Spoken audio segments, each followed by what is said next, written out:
እኔ የምላችሁ ውሃ አምጡና አፋችሁን አድርጉበት። ምክንያቱም ከቁርአን ጋር የሚወጣው ትንፋሽ የራሱ የሆነ ትልቅ ተጽዕኖ አለው። አንድ ጊዜ አንድ ወንድማችን የዘምዘም ውሃን ይዞ አሜሪካ ዴቪስ በሚገኝ ላቦራቶሪ ውስጥ አስመርምሮት ነበር። ፕሮፌሰሩ ይሄ ውሃ ተራ ውሃ አይደለም፣ በውስጡ እኛ የማናውቃቸው በጣም ልዩ የሆኑ ንጥረ ነገሮች አሉት አለው። በኋላ ውሃውን አምጣው አልኩት፣ ቁርአንም ቀራሁበት። ለፕሮፌሰሩ መልሶ ሲሰጠው ፕሮፌሰሩ ደንግጦ ለመሆኑ ምን ጨምራችሁበት ብሎ ጠየቀው።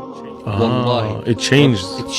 Subhanallah. That's the ruqya in Rasul. ይሄ ነብዩ ሰለላሁ ዐለይሂ ወሰለም ሱና ነው። ስለዚህ በውሃ ላይ ሱረቱል ፋቲሃን ቀርታችሁ ቱቱቱ ትልበታላችሁ። በወይራ ዘይትም ላይ ቢሆን ተመሳሳይ ነገር ታደርጋላችሁ። ከዛ ሰውነታችሁን ትዳብሱበታላችሁ። ጠዋት ላይ በአንድ ሃይላንድ ትታጠባላችሁ። በ15 ቀናት ውስጥ አይነናስ ካለባችሁ በአላህ ፍቃድ ሙሉ በሙሉ ይጠፋል። ይሄም አንድ መድኃኒት ነው። የቤትን ኮርነር በውሃ መርጨት ራሱ ሱብሃንአላህ። አንድ ተውበት ያደረገ ጠንቋይ ስጠይቀው ምን አለኝ? ውሃ ከጨው ጋር። ይሄንን ጉዳይ ሼክ አልሐለቢ ጠቅሰውታል። በመጽሐፋቸውም ላይ ይበልጥ ስለዚህ ነገር መጠየቅ አለብኝ ብለዋል። ሼክ ኢብኑ ሰይሚን ስለዚህ ነገር አውርተዋል። እናም ሼክ መሐመድ ሙሳን ረሂመሁላህ ጠይቂያቸው ችግር የለውም ነገር ግን እርግጠኛ አይደለንም በሚል ሐሳብ ላይ ነበሩ። ከዛ ራሴ ተውባ ካደረጉ ጠንቋዮችና ጅኖች ጭምር ጠይቄ ጅንን በጣም የሚጎዳው ነገር ቢኖር ጨዋማ ውሃ ነው። ለዛም ነው ነብዩ ሱለይማን ጅኖችን በባህር ጥልቅ ያሰራቸው።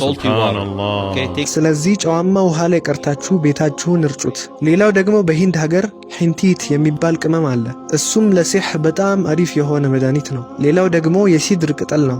የሲድር ቅጠል በተለይ በድግምት ምክንያት ከትዳር ወይም ከግንኙነት ለታሰሩ ሰዎች እጅግ በጣም ጠቃሚ ነው። የሲድር الحبة السوداء الهلتيت الملح فدا بيكره الجن بطريقة ما عادية። ኢማም ኢብኑል ቀይም ረሂመሁላህ አንዴ መካ ያሉ በጣም ታመሙ። ከዛ ዘምዘም ውሃ ላይ ፋቲሃ ቀርተው በዛ ነው የተሻላቸው። ከዚህ በላይ ምን አለ? ቁርአን አለን፣ የነብዩ ሰለላሁ ዐለይሂ ወሰለም ሱና አለን። ለምሳሌ ጥቁር አዝሙድ ከሞት በስተቀር ለሁሉም ነገር